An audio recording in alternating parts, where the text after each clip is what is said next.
जब लग गुरु मिले न साचा, तब लग गुरु करो 10 पांचा। क्या गुरु बदल सकते हैं? क्या गुरु बदलने से पाप लगता है? आध्यात्म के इस मैदान में आखिर सही गुरु कौन है? गीता जी में वर्णित तत्वदर्शी संत कौन है? इन सभी प्रश्नों के उत्तर जानने के लिए अवश्य सुनिए जगत गुरु तत्वदर्शी संत रामपाल जी महाराज के मंगल प्रवचन। बोलो सतगुरुदेव की जय। बंदी छोड़ कबीर परमेश्वर जी की जय। बंदी छोड़ गरीबदास जी महाराज जी की जय। स्वामी रामदेवानंद जी गुरु महाराज जी की जय।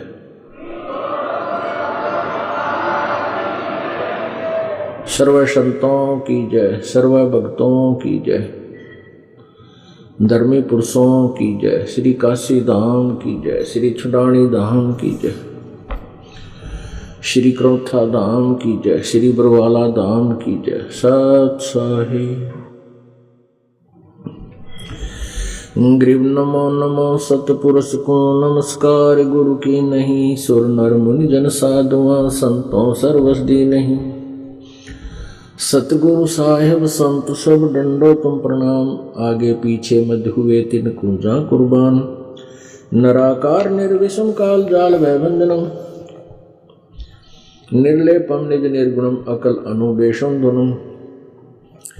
सोहम सुरति समापतम सकल समान नानिर्तलय। उज्ज्वल हीरंबर हरदमम बेपरवा अथा है। वार पार नहीं मध्यतम। ग्रीव जो सुमर सिद्ध होई। गणनायक गलता ना करो अनुग्रह सोई। पारस पद परवाना। आदि गणेश मनाऊं गणनायक देवन देवा। चरण कमल लो लाऊं आदंत करूं सेवा। परम शक्ति संगीतम रित सिद्धिदाता सोई। अवगत गुण अतीतम सतपुरुष निर्मोही। जगदम्बा जगदीशम मंगल रूप मुरारी। तन मन अर्पों शीसम भक्ति मुक्ति भंडारी। स्वर नर मुनि जन ध्यावे ब्रह्मा विष्णु महेशा। शेष शेष मुख गावे पूज्य आदि गणेशा। इंद्र कुबेर सरीखा वरुण धर्म राय ध्यावे। समर्थ जीवन जी का मन इच्छा फल पावे। 33 कोटि आधारा ध्यावे शेष 88। उतरे भव जल पारा कट है यम की फांसी। 33 कोटि आधारा ध्यावे शेष 88। उतरे भव जल पारा कट है यम की फांसी। कर जोरूं विनती करूं धरूं चरण पर शीश। गुरु जी राम देवानंद जी महाराज ने दियो नाम बख्शीश। कोटि कोटि सिजदा करूं कोटि कोटि प्रणाम। चरण कमल में राखियो मैं बंदी जाम गुलाम। पुता हूँ गुरुदेव का रामपाल दास का नाम। गले प्रेम की जेवड़ी जाखे चोभा जाऊं। तो करो तो बावड़ू दूर दूर करो तो जाऊं। जो राखो तो ही रहूं जो देव सो।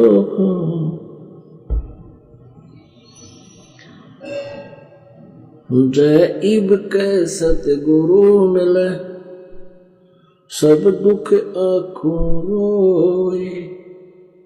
चरणों ऊपर शीश धरूं कहूँ जो कहनी हो।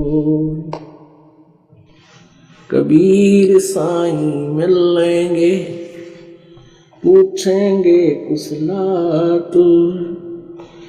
आद अंत की सब कहूँ अपने दिल की बातें। गुरु जी तुम ना भूलियो चाहे लाख लोग मिल जाए, हमसे तुमको बहुत है, तुम जैसे हमको नहीं। तुमरे विसारे क्या बने, मैं किसकी शरण में जाऊं। शिव ब्रंच मुनि नारदा, तिनके हृदय न समा। अब गुण किए तो बहुत किए, अब गुण किए तो बहुत किए, करत न मानी हारे। भावे बंदा बख्श दियो, भावे गर्दन उतार। अब गुण मेरे बाप जी, बख्शो गरीब नवाज। जो मैं पूत कपूत हूँ, बोर पिता को लाज। मैं अपराधी जन्म का, नख सिख बरे विकार। तुम दाता दुख भंजना, मेरी करो संवार।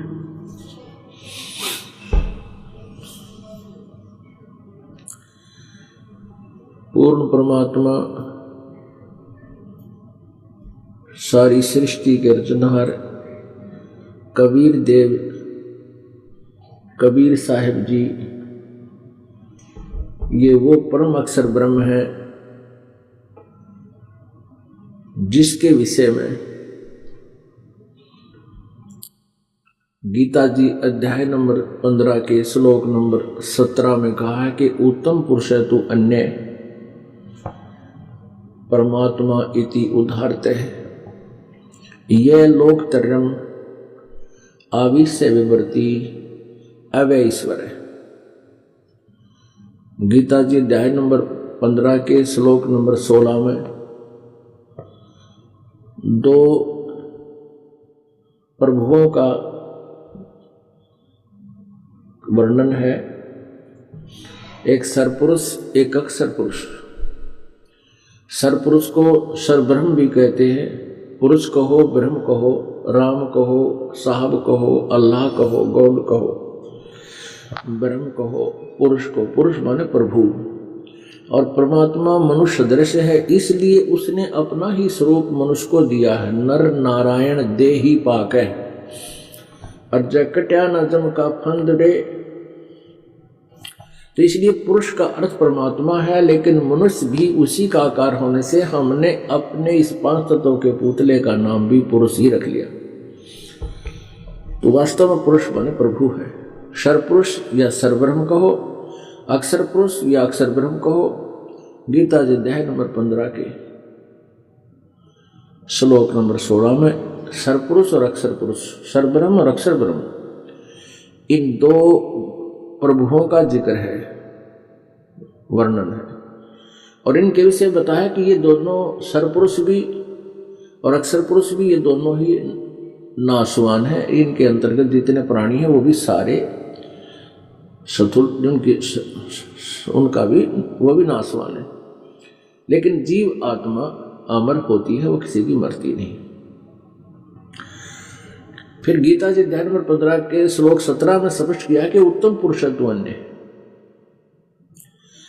ऊपरले जो सरपुरुष और अक्षर पुरुष के से अतिरिक्त अन्य कोई और है उत्तम पुरुष, यानी पुरुषोत्तम, श्रेष्ठ प्रभु, परम ईश्वर, परमेश्वर, परम ईश्वर।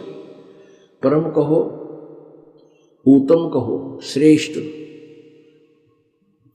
तो परम प्रभु, परम ईश्वर, परम परमेश्वर, परम ईश्वर, परमेश्वर, ये तो कोई और है और वही सबका धारण पोषण करता है। वो वास्तव में अविनाशी परमात्मा है। तो वो परमात्मा कबीर देव है जो काशी में जुलाहे की भूमिका करके और 120 वर्ष तक यहाँ मनुष्य सदृश एक जनसाधारण की भूमिका करके हमारे लिए एक उदाहरण छोड़कर चले गए कि तुमने परमात्मा यदि पाना है और मेरे सचखंड में सतलोक में आना है तो मेरे जैसे ही तुमने क्रियाएं करो, अपना दैनिक कर्म भी करो। कर्तव्य जो कर्म है मनुष्य का, जो कर्तव्य कर्म कौन कौन से हैं? एक तो रोजी रोटी वाला कर्तव्य कर्म, बच्चों की परवरिश उनका पालन पोषण कर्तव्य कर्म, और साथ में भक्ति भी कर्तव्य कर्म है, वो भी करनी चाहिए। उस परमेश्वर ने आकर ही हम सभी को यथार्थ ज्ञान दिया है, क्योंकि यहाँ का जो स्वामी है, जो सरपुरुष, गीता जी अध्याय नंबर 15 के श्लोक नंबर 16 में जिन दो पुरुषों के बारे में जानकारी दी है, प्रभुओं के बारे में, ये सरपुरुष जो है, सरपुरुष जिसको हम क्षर पुरुष बोल देते हैं, क्षर पुरुष, तो ये क्षर पुरुष जो है ये ब्रह्म है, ये ज्योति निरंजन है, ये काल है, ये 21 ब्रह्मांड का प्रभु है, पुरुष है, स्वामी है। और हम उन 21 ब्रह्मांडों में से एक ब्रह्मांड में हम यहां विद्यमान हैं। तो इसने 21 ब्रह्मांड में हम सभी को रोका हुआ है, हमें अपने जाल में फंसा रखा है। इसने सचखंड में सतलोक में एक भयंकर गलती करी थी, उस गलती का परिणाम इसको भोगना पड़ रहा है कि ये 1 लाख मानव शरीरधारी प्राणियों का नित आहार करता है और 25% एक्स्ट्रा ये प्रतिदिन उत्पत्ति करता है। इसको ऐसी एक श्राप लग गया, साप लग गया। उसके लिए इसने हमें अपने खाने के लिए यहां रोक रखा है और हम इसको ही सुप्रीम पावर मानते रहे, ब्रह्म को, जिसका ओम नाम है, ये काल है।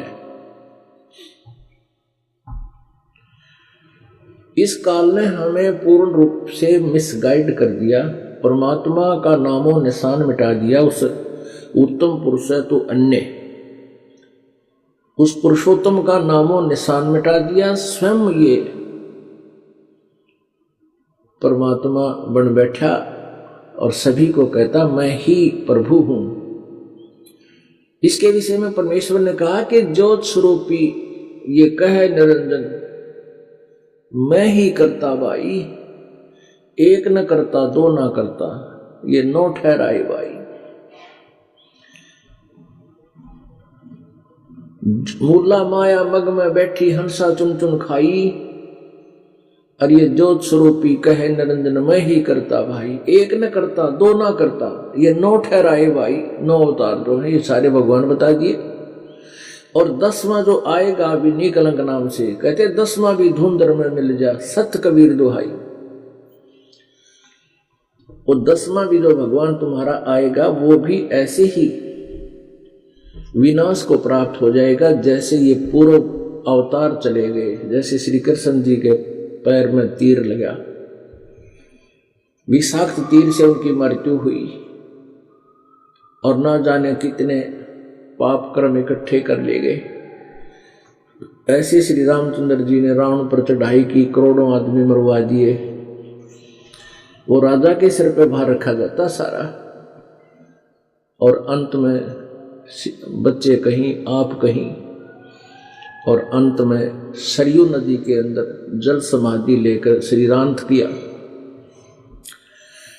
तो परमात्मा कहते हैं एक ना करता दो ना करता, ये 9 ठहराए भाई। और 10वां निकलंक नाम से आओगा कलयुग के अंत में, और वो भी सभी उसमें इतने निकम्मी आत्मा हो जाएंगी।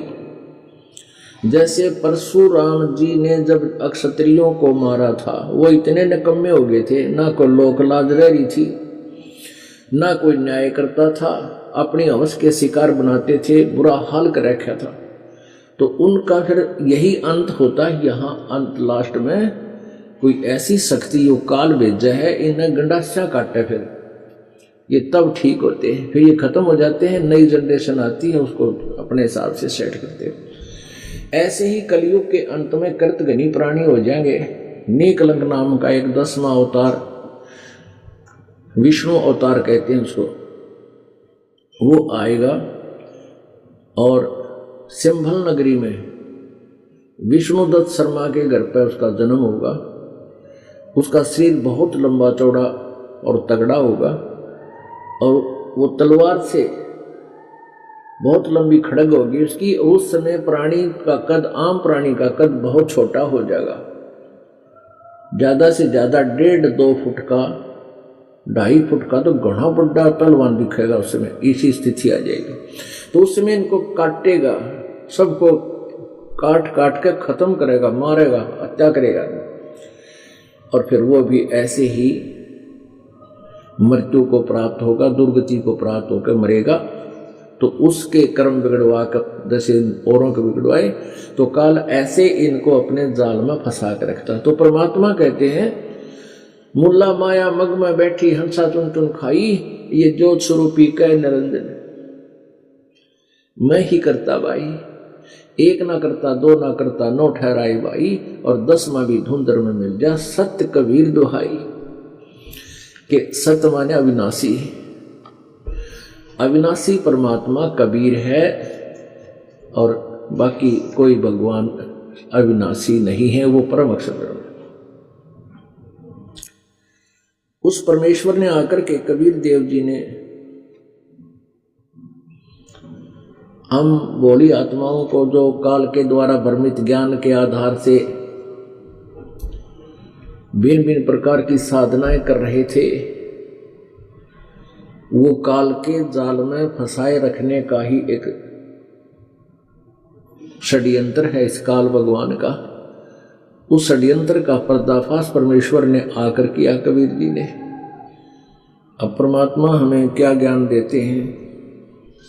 राम नाम रटते रहो, राम नाम रटते रहो, जब तक घट में प्राण, कभू तो दीन दयाल के भनक पड़ेगी कान।